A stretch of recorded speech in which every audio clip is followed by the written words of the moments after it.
Subscribe now and press the bell icon. Never miss an update. I'll just give you a brief gist that what needs to be done if you're working in the finance division of as far as center is concerned or state is concerned or at the district level. The budget is being allocated from the Ministry of Finance to the Health Ministry. So then Health Ministry, we have a team where we decide that how much needs to be allocated under each program. So once that is being decided upon that how much needs to be allocated under each program, then we have a team. We distribute that budgeted amount to all the states accordingly as per the program. So if I talk about Central TB Division, the TB program comes under NHM. And then we have a total recoup of the thing which is called NCDC. So under NCDC, National Communicable Disease Control Program, under that we have RNTCP. So everything is managed through NHM only. Whether allocation of fund, release of fund is really concerned. So NHM actually releases the funds to the states and the funds are released in the tranches. It can be 2 tranches, it can be 3 tranches through the state treasury. So whatever funds are released to the states, they are released under the state treasury. So through state treasury, states get the funds. Is it clear? Fine. So then what is the process? Basically a resource envelope is decided upon at the ministry level. Then resource envelope is communicated to the respective states. Then respective states work on that particular thing. For instance, let's say we are allocating 100 crores to Rajasthan. So Rajasthan state will work with the district team will work with the block team, and then accordingly we decide, they submit a plan to the Central TB Division through PIP process. That is what we call a PIP process, where a lot of discussions are being happened, where block level gives their plan and their activities to the state, to the district. Then districts incorporate their activities in their plan and they submit the incorporated plan to the state, and then state work on incorporate district level plan and block level plan in their plan, and then state submitted to the central level. So once they submit their plan through PIP process at the central level, then central level discuss everything within their team. We have national level consultants over there. Each consultant has their own state. They discuss it with the state officials about their through PIP processes. Once the PIP process is finalized and their activities are done, then the actual budget that has been allocated to the state is communicated by 31st of March. So accordingly, this is the basically process that we follow. Now I will explain the aim of this training of module is financial monitoring and reporting, and help the program staff to develop an understanding of the following. What is the importance of reporting and monitoring under NHM? That we will discuss. So see, it is a decentralized program. So whatever funds are being released through the center to the state, so there is a share. 60% share is from the center side and 40% share is from the state side. That is applicable for all the states and union territories. So now we will talk about, then the second thing is monitoring activities that need to be carried out at various levels under NHM. So it is a decentralized program. So monitoring is very important. So monitoring at the block level is done by the district level. Monitoring at the district level is done by the state level. And monitoring at the state level is done by the center. So that is why centers, the consultant keeps on visiting at the state level to see their audit reports, to see the SOEs. SOEs are also called FMRs. So basically, state submits the center FMR or SOE on the quarterly basis. And if I talk about the districts or the state district submits the SOE or FMR to the states on monthly basis. So state consolidate these SOEs of the district level and they submit us the SOE on quarterly basis. So they follow monthly, then state follows quarterly cycle. So on the basis of the SOE or FMR that we receive and the provisional utilization certificate, on that basis we see their expenditure pattern Are they able to utilize the funds what has been allocated under each budget head? If they are able to utilize the funds, then accordingly we release the second tranche. And we also have to monitor that when we have released the funds at the treasury level, how much time state is taking to get that money from the treasury to their bank account, so that they can utilize the funds in their various activities. So there is also a scope. Let's say if one head has been fully utilized, so they can speak to us, they can discuss that and there is another head which is not being utilized. So they can reappropriate their funds after taking approval from the ministry, as well as this facility is being provided at the district level also. They can also do the reappropriation after taking approval and guidance from the state officials. So this is how we decentralize the program so that everyone is being benefited under the program. So financial reporting requirements under NHM at various levels, including key responsibility formats to be followed, etc. So NHM prepares a format which is called FMR, Financial Management Review Report. So that is being circulated at the starting of the financial year, so that states can incorporate their physical process as well as financial process under each quarter, and then they submit that particular FMR to us so that we can consolidate them and we can submit the report to the minister that this has been utilized by each state and where we stand at the end of the financial year. There is another way, there is a ROP that has been set up for hiring of auditors for auditing the program. So you can hire an auditor which has been approved or listed by us and which has been approved by the Government of India. Nobody can hire auditors on their own for their auditing of books of accounts. So analysis of report and action required to be taken. So objectives of financial management, everybody is aware. The objectives of financial management are to ensure the availability of timely financial and non-financial MIS. So monthly information system, you have to ensure that these are available on time. It is being submitted by the district to the states and states to the center. States of the expenditure within the time frame. So whatever has been allocated during a particular financial year, you have to ensure that that is being utilized in that particular financial year only. But usually there is always an unspent balance which is being left. So that needs to be communicated by the way of the audited utilization certificate, and that particular unspent balance can be clubbed with the next year financial budget. To review the progress of the program, how the progress is moving, how many testings have been done, these are the things that have, and what follow, I don't know what you guys call it on medical grounds, that how many TB patients have been detected, how many have been cured, what regime you guys are following for the TB patients. To use resources efficiently, effectively, economically, to prepare budget and budget calendar. So these are the objectives of the financial management. So it is a specialized function directly associated with the implementation and management of the program. So overall financial management cycle जो इसी में revolve करता है, basically ये है कि आपको planning करनी है, बजटिंग करनी है, अकाउंटिंग करनी है, फंड फ्लो मैकेनिज्म फॉलो करना है, देखना है, मॉनिटरिंग करनी है, audit of books of accounts कराने हैं, प्रोक्योरमेंट एंड मतलब the entire financial management cycle is basically revolves around these activities only. Fund flow mechanism, as I have mentioned in my initial presentation. So fund flow mechanism क्या है? Centre से state को जाता है, state से districts में जाता है, डिस्ट्रिक्ट से ब्लॉक लेवल पे जाता है.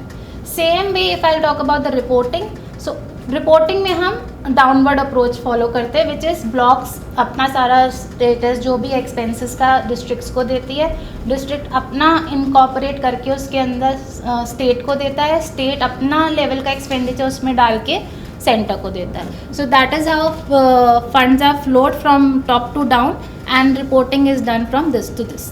सो now I talk about central TB division.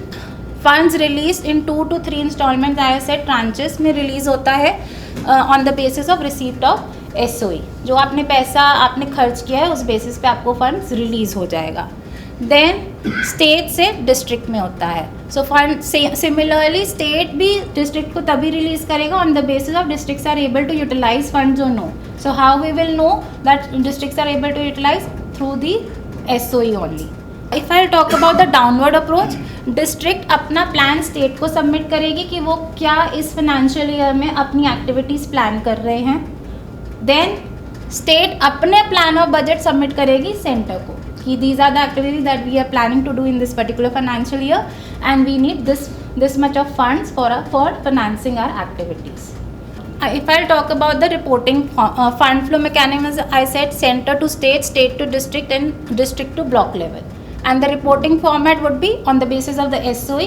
So if I'll talk about at the block level में submit होती है SOE at the end of the month. Then district state को submit करती है maximum by 10th of next month.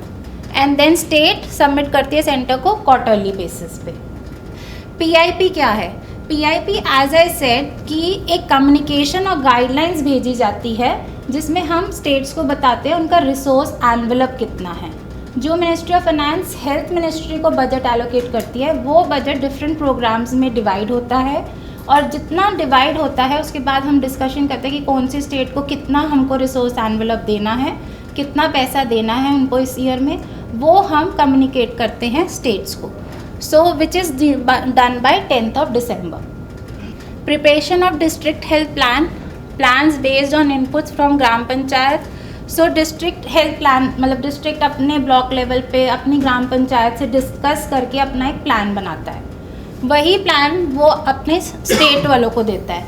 State अपना plan district वाले plan के साथ इन कंसोलिडेट करके सेंटर में देता है. जब सेंटर में देते हैं तो उस प्रोसेस को हम कहते हैं review of state PIPs at centre level. ठीक है, इसके ऊपर काफ़ी टाइम डिस्कशंस चलती हैं. उसके मतलब इसमें काफ़ी ग्रिलिंग भी होती है. जितना आपका प्रोग्राम मैनेजर स्ट्रॉन्ग होगा उतना ज़्यादा वो एक्टिविटी में जस्टिफाई कर पाएगा कि हाँ मुझे इसमें इतना पैसा चाहिए. क्यों चाहिए? That you guys have to justify, क्योंकि उस पीरियड में आपकी काफ़ी ग्रिलिंग होती है.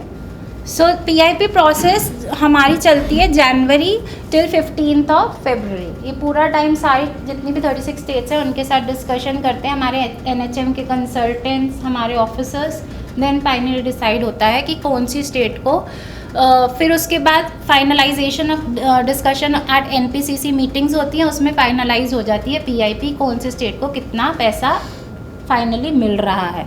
So approve budget, approve record of proceeding send to the states. So जो भी NPCC मीटिंग में डिस्कस हुआ है हर स्टेट के लिए वो रिकॉर्ड ऑफ प्रोसीडिंग में डाल के स्टेट्स को कम्युनिकेट कर दिया जाता है. अब हमारा इतना हमारे को मॉनिटरिंग की रेगुलरली क्यों ज़रूरत है? क्योंकि देखो जो ये RNTC प्रोग्राम है ये बहुत डिसेंट्रलाइज लेवल पे ब्लॉक लेवल तक है. स्टेट्स को जो भी चाहिए वो सारी रिक्वेस्ट NHM को ही जाती है. ठीक है, NHM उसको रिव्यू करेगा, डिस्कस करेगा, तभी उसके ऊपर कोई डिस्कशन होगा. Maybe the states can route their request through NTP programme and NTP can send the communication to the NHM, but most of the things are discussed at the NHM level only. Budget allocation. Ministry of Health shall allocate budget to the central TB division and in turn जो ministry of health है वो CTD को करती है budget allocate. Then CTD states को करता है, states district level पे करता है. So that is how the downward approach is being followed. So state health societies can reallocate between the various subheads and between the district within the norms. जो हमारे norms specified है उसके accordingly ही आप reallocate और reappropriate कर सकते हो. District health societies can reallocate at the extent of 15% of the original allocation under the recipient head. जिस head में आपको जितना पैसा मिला है उसमें आप 15% तक reallocation कर सकते हो. बट ये आपको इंटीमेट करना पड़ेगा स्टेट हेल्थ सोसाइटीज़ को, अपनी स्टेट को एंड डिस्ट्रिक्ट वालों को, and then state will communicate the same to the centre. Other financial monitoring. So basis of accounting, as I have said, that the basis of accounting shall be done on the cash basis. Transactions shall be accounted at the time of receipt or payment only. The books of account for the project shall be maintained on the double entry system. The accounting period that needs to be followed is the financial year, which is from 1st April to 31st March of the next year. The following forms and registers shall be maintained by each society. Cash book और bank book ये तो सबको पता ही होगा maintain करनी होती है. Journal ledgers maintain करने होते हैं, जैसे कि जो अकाउंट्स आप खोल रहे हैं उनका लेजर पोस्टिंग होती है वो मेंटेन करनी होती है. Then journal entries needs to be passed and needs to be maintained a journal book. Register bank reconciliation needs to be done from time to time. Petty cash book needs to be maintained, and stock register for consumables and printable materials. Fixed asset register needs to be maintained. So numbering of all the fixed assets needs to be done. That is basically the job of the admin department. So advance registers need to be maintained. Expenditure control register, budget estimates, again, these needs to be maintained. Record of audit and register of settlement of audit objections needs to be maintained. Record of utilization certificates received from NGOs also needs to be maintained. So states may be, collaborate with some NGOs for doing their work at some district level or block level. So whatever money you guys state is releasing to the NGOs, that also needs to be supported by the utilization certificate. The CA will certify that this money has been actually utilized and as per the norms agreed upon. Petty cash can be held in the name of the STO or DTO for day-to-day small cash expenses incurred by the society. Petty cash is in the nature of permanent advance which may be maintained to the STO or DTO. The amount of advance should not exceed the monthly average of contingency expenditure incurred in cash for the preceding 12 months. जो पिछले 12 महीनों में आपने खर्च किया है as a पेटी cash, उससे ज़्यादा एक्सीड नहीं होना चाहिए. So that needs to be kept in. The advance should be recouped once or twice in a month as required. Financial statements that needs to be maintained are statement of expenditure. Audited statement of accounts comprises of audit, receipt and payment, income and expenditure, balance sheet, utilization certificate, bank reconciliations statement, accounting policy. Schedule of fixed assets, schedule of outstanding advances, schedule of sundry debtors, audit reports in the prescribed format, management letter from the auditor. So these all things are generally prepared and done by the auditor which is being hired, which is called a statutory auditor. So he prepares and he sends us the audit report at the center. So 3 copies of reports are being prepared. One is being sent to the center, another one is being kept at the state level, and one as an additional source. So accounting centers क्या है? Accounting can be done. एक तो central TB division में accounting होगी, एक state health society के time पे accounting होगी, मतलब बुक्स ऑफ अकाउंट्स जहाँ पे मेंटेन करे जाएंगे, और एक डिस्ट्रिक्ट लेवल पे जहाँ जहाँ पैसा जा रहा है वहाँ पे मेंटेन होगा, ब्लॉक लेवल पे नहीं होगा. या जो इनको कहते हैं state training cum demonstration centre, national task force, zonal task force, state task force, TB units, these are not accounting centers. So basically जहाँ पे फंड यूटिलाइज हो रहा है वहाँ पे ही अकाउंटिंग होगी, वहाँ पे ही ऑडिटर्स आके ऑडिट करेंगे books of accounts. So books of accounts will be maintained at central TB division, state TB cell and district TB center. Financial management as I said, it is being done at the state level and the district level. Societies have been formed to give autonomy in financial matters and to provide greater discretion, enhanced responsibility and more ownership. So as I said that it's a decentralized program, so everything is being decentralized to provide greater discretion, enhanced responsibility and more ownership. क्योंकि otherwise हर चीज़ के लिए block को centre के पास आना पड़ेगा, district को centre के पास आना पड़ेगा, तो इसलिए state health societies has been form and district health societies have been form. So that lower level can go up and we can get the consolidated report of all the units where the program is being implemented. Responsibility for releasing to district health. अब state health society का क्या function है? उनका function है कि district health society में timely funds release हो जाएं और उनका पीरियोडिक रिव्यू करना, देन उनकी स्टेटमेंट ऑफ एक्सपेंडिचर रिव्यू करना, इंश्योर करना कि डिस्ट्रिक्ट से टाइमली SOEs आ जाए, तभी वो अपना एक्सपेंडिचर डिस्ट्रिक्ट हेल्थ सोसाइटी के एक्सपेंडिचर में कंसोलिडेट करके सेंटर को भेज पाएंगे. तो जनरली होता ही है कि कई बार ये हो जाता है, स्पेशली राजस्थान स्टेट में तो हमेशा ही होता है कि डिस्ट्रिक्ट से डाटा ही नहीं आता या कंसोलिडेट करने में बहुत दिक्कत आती है. तो आप लोगों को ये इंश्योर करना है. डिस्ट्रिक्ट हेल्थ सोसाइटी का क्या क्या काम है? द मेन ऑब्जेक्टिव वही जैसे मैंने बताया is to implement the RNTCP functionally, administratively as well as financially. The government has established the district health society for the following reason: decentralized implementation of the program, improving coordination between the government functionaries and non-government functionaries at the grassroots level, timely preparation of statement of expenditure and audit reports, reducing bottlenecks for smooth flow of funds. Obtaining funds and materials from the state governments or societies, ensuring that the funds, equipped and materials are recorded properly in the books of accounts as per the statutory and generally accepted norms and that are being utilized appropriately. Reporting to the center and state governments on financial performance according to the guidelines specified by the Government of India. So these are the functions of the district health society. Maintenance of funds at state health society or district. A separate saving bank account sub-account has to be opened and maintained in any scheduled bank for RNTCP. See, there are so many programs that are running under NHM. आप सारे programme का पैसा एक ही account में डाल दोगे तो पता ही नहीं लगेगा कि कौन सा प्रोग्राम कितना यूटिलाइज कर रहा है और कितना पैसा उनके लिए है. तो ये स्पेसिफिक इंस्ट्रक्शंस दी गई है स्टेट को कि जो RNTCP प्रोग्राम के लिए पैसा है उसके लिए आप सेपरेट बैंक अकाउंट खोलेंगे और उसी के थ्रू आपका सारा पैसा यूटिलाइज होगा और उसी में आपके फंड्स आएंगे. सेम स्टेट लेवल भी अपने डिस्ट्रिक्ट को बोलता है कि आप सेपरेट बैंक अकाउंट खोलो सो दैट प्रोग्राम्स के पैसे मर्ज ना हो. All funds credit to the society shall be deposited in the bank. Withdrawal from funds including all payment shall be made through ECS electronic system only.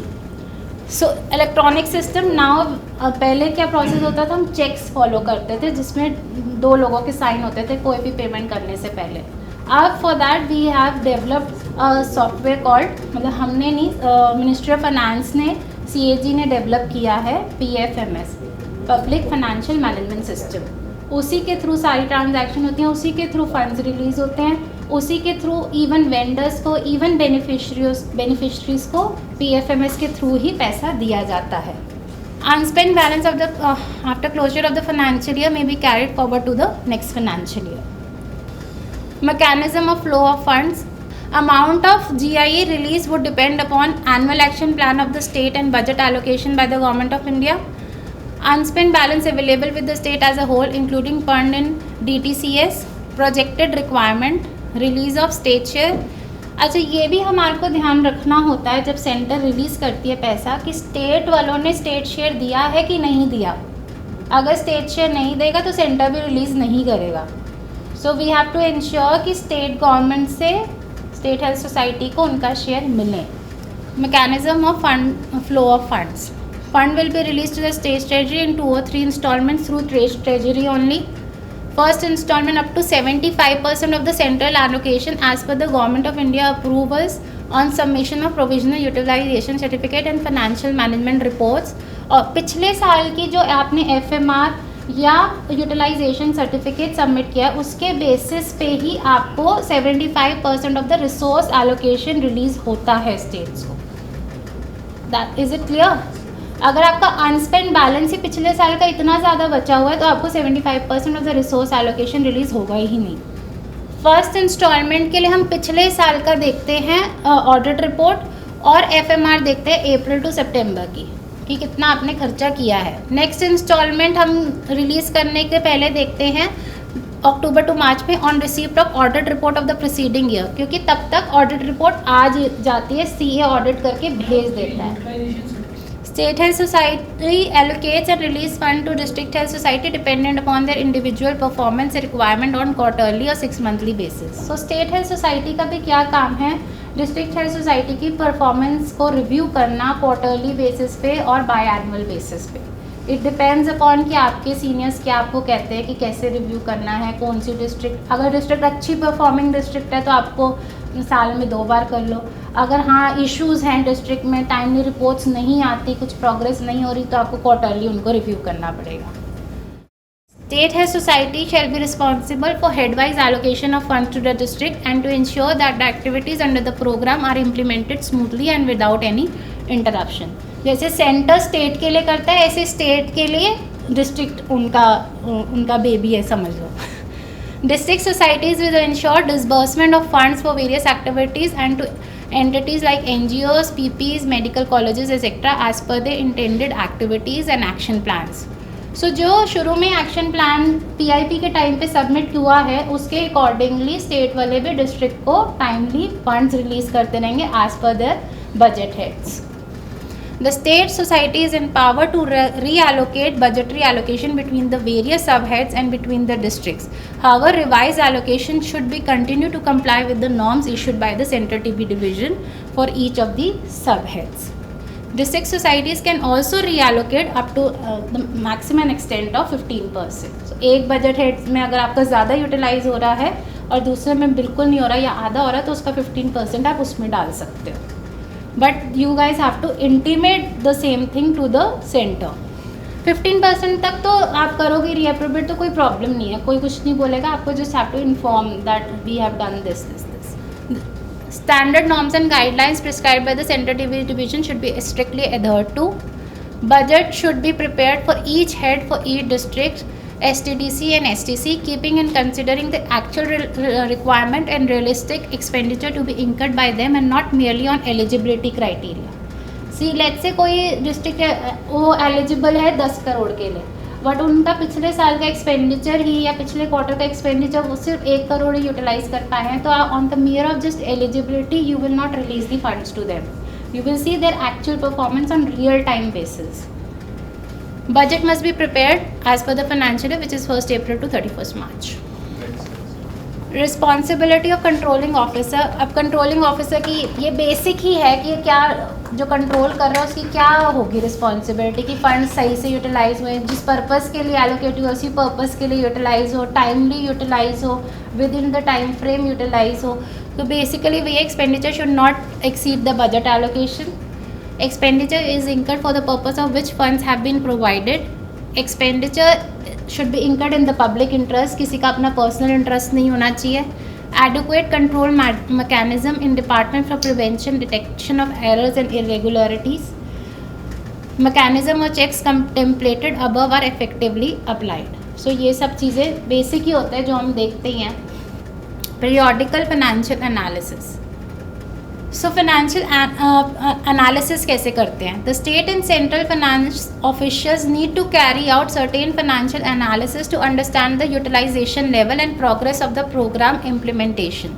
So time to time हमारे जैसे हम लोग centre से state visit करते हैं to see what is actually the performance of the program, what progress has been done, how many funds have been utilized, how much funds have been utilized. So that is our periodical financial analysis, and we do it through the FMR that we receive, SOE that we receive, audit reports or provisional utilization certificates that we receive. SOE भेज दिया, उसको authenticate करने के लिए क्या है, provisional utilisation certificate. That needs to be signed by the MD, the finance person of that particular state society. हम कैसे कैसे एनालाइज करते हैं कि बजट कितना था, उसके अगेंस्ट एक्सपेंडिचर कितना हुआ. Physical versus financial. फिजिकल भी कुछ आया कि सिर्फ फाइनेंशियल खर्चा हो गया, कुछ मतलब चीज़ आई भी है एक्चुअल में. Specific analysis on performance of certain important scheme. कुछ इंपॉर्टेंट स्कीम्स हैं उन पर स्पेसिफिक एनालिसिस होता है. लो और हाई परफॉर्मेंस डिस्ट्रिक्ट्स कौन कौन सी है, ऐसे ही लो एंड हाई परफॉर्मेंस स्टेट्स भी देखते हैं. Other key points. Budget requirements under a particular head for the year should be calculated after taking into consideration the balance from the previous year, which is I have said कि budget तभी decide होगा keeping in consideration कि पिछले साल का unspent balance कितना बच गया. In case of funds are lying unutilized under specific head, the same may be reallocated to the other budget head where utilization rate of hiring of contractual staff, the state can hire the contractual staff. अच्छा, PIP के time पे जो discuss होता है वो सब आपको उसी में डालना होता है कि कितने स्टाफ की आपको ज़रूरत है, पोजीशंस उसी समय अप्रूव करवानी होती है. So the state can hire the contractual staff at state or district as per NHM guidelines and sanction positions in NSP. So national strategic plan में जो जितनी पोजीशन सैंक्शन हुई हैं उतनी ही पोजीशन पे आप लोग रिक्रूट कर सकते हो, अपनी मर्ज़ी से नहीं कर सकते. और जो आपकी NHM की गाइडलाइंस है, लेट्स से भाई हमारे को फाइनेंस का बंदा स्टेट लेवल पे लेना है या मेडिकल ऑफिसर लेना है, उसकी सैलरी का कैप इतना ही होना चाहिए, 40,000 to 60,000 होना चाहिए. तो आप 60 से ऊपर किसी को सैलरी नहीं दे सकते, आपको you have to follow that range only which is as per the guidelines of NHM. District health society and state health society to submit SOE करना होता है, ऑडिट रिपोर्ट, यूटिलाइजेशन सबमिट करना होता है as per the timelines prescribed by the government of India. Not only that for timely release of ये सब हम क्यों सबमिट करते हैं? इसलिए करते हैं ताकि हमारे को टाइमली फंड्स रिलीज़ हों। जो NHM से 2-3 ट्रांचेस में आपको फंड्स रिलीज़ होते हैं वो टाइमली रिलीज़ हुए, इसलिए इट इज़ वेरी इंपॉर्टेंट कि रिपोर्ट्स आप टाइमली सेंटर को भेजें। District Health Society and State Health Society to strictly follow the internal control mechanism and internal review mechanism as per the NHM guidelines. As per the NHM financial guidelines, single auditor will be appointed for all the programs under NHM. ये नहीं कि हर programme के लिए आप अलग अलग auditors recruit करेंगे, आपको एक ही ऑडिटर रखना है। वही ऑडिटर आपके सारे प्रोग्राम्स को ऑडिट करेगा, फाइनेंशियल स्टेटमेंट बनाएगा, but you have to ensure कि ऑडिटर RNTCP प्रोग्राम के लिए, TB डिवीजन के प्रोग्राम के लिए अलग से ऑडिट रिपोर्ट बनाए और यूटिलाइजेशन सर्टिफिकेट बनाए। This is to ensure timely disbursement and submission of audit report.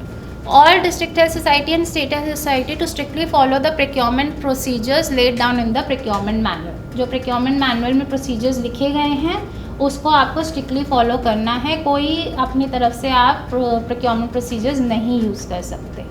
So even if you are doing a single source selection, you have to justify why you are using a single source selection, why you are not giving a why you are not floating the tenders in the public, so that others can also pitch for that.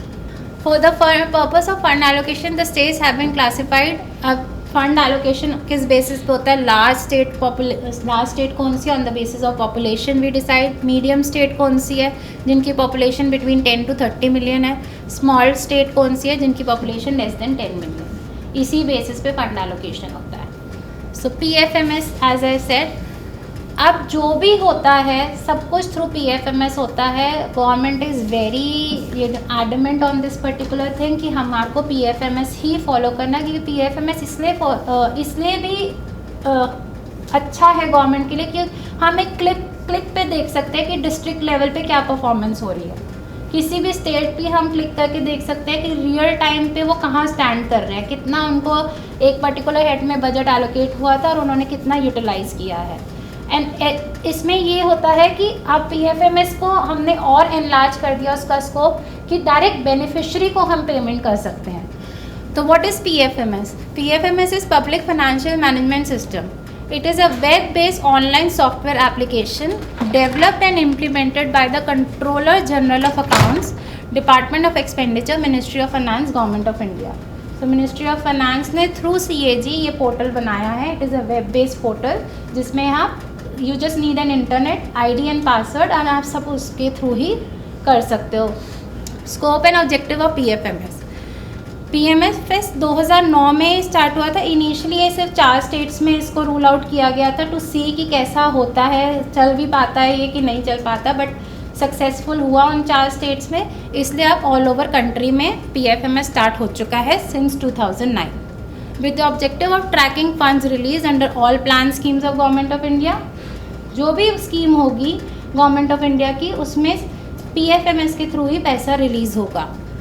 And real time reporting of expenditure as I said कि एक click में आप देख सकते हो कि कौन सी district कौन सी स्टेट आज की डेट में कहाँ स्टैंड कर रही है। Subsequently the scope was enlarge to cover direct payment of to beneficiaries under all schemes. जैसे जब DBT स्कीम्स लॉन्च हुई तो उसको भी हमने PFMS से लिंक करके डायरेक्ट बेनिफिशरीज को पैसा जा सके वो शुरू किया। तो मेन मॉड्यूल्स ऑफ PFMS क्या है? Fund flow monitoring. आप इसमें एजेंसी रजिस्टर कर सकते हो। जैसे if I want to give money to ICMR तो ICMR को भी पैसा थ्रू PFMS ही जाएगा। Expenditure management and fund utilisation through PFMS। Accounting module for registered agencies, उनकी अकाउंटिंग भी हो जाती है जो भी एजेंसीज उसके ऊपर रजिस्टर्ड है। ट्रेजरी इंटरफेस, ट्रेजरी इंटरफेस में सेंटर ने स्टेट ट्रेजरी में कब पैसा डाला वो डेट आ जाएगी, स्टेट ट्रेजरी से स्टेट वालों ने कब निकाला वो आ जाएगा। तो हमारे को पता लग जाएगा टाइम गैप कितना लगा, कितने दिन स्टेट वालों ने ट्रेजरी से पैसा निकालने में लगाया या कितने दिन ट्रेजरी में पैसा पड़ा ही रहा अनयूटिलाइज्ड, तो वो पता लग जाता है। Mechanism for state governments towards front tracking for the state schemes.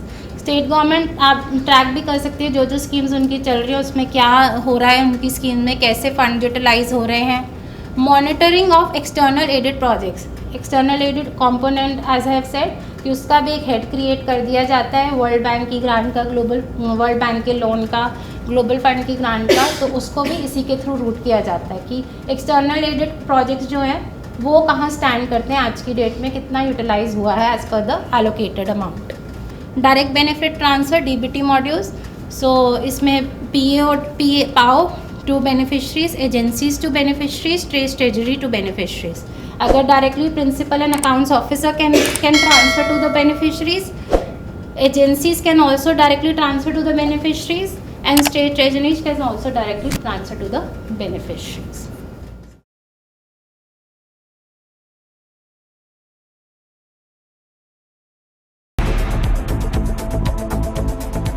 Subscribe now and press the bell icon.